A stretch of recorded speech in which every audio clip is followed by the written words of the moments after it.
సామెతల మహాజ్ఞానం అన్నాడు, హేతువు లేని శాపం తగలదన్నాడు.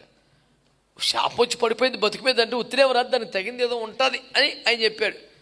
ఎవరికైనా నీ మీద కోపం వచ్చేసి నిన్ను చెప్పించేస్తే ఉత్తిని వచ్చి పడిపోదు. మొన్న ఒకడు అన్నాడు, అన్నా చెప్పించేస్తాడన్నా పాపం, అసలు చాలా భయం వేసిపోతుందంటే.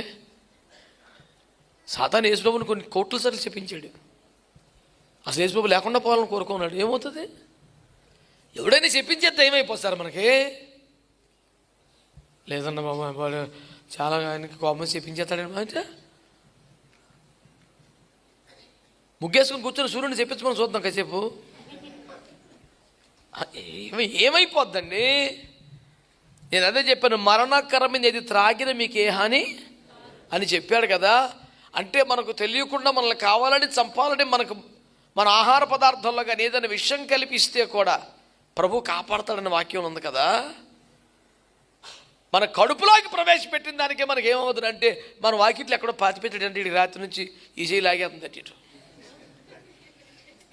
నాకు మరి కాదురా, నీ కడుపులో పెట్టిన దానికి ఏటవుతుందంటే భూమిలో పెట్టిన దానికి ఏటవుతుంది. అమాయకం కాకపోతేనే. భయం అన్నది దయ్యమే గాక వేరొకటి కాదు. నువ్వు భయపడితేనే గొడవ.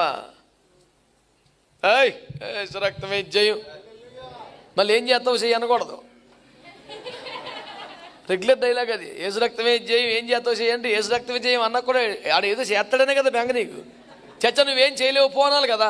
ఏం చేస్తావు చేయంటే ఇంకా ఉందాడు ఏది చేస్తాడనే ఆ మాత్రం కూడా ఉండకూడదు. బట్ టెన్షన్ మనకి. ఇంకా నా ప్రశ్న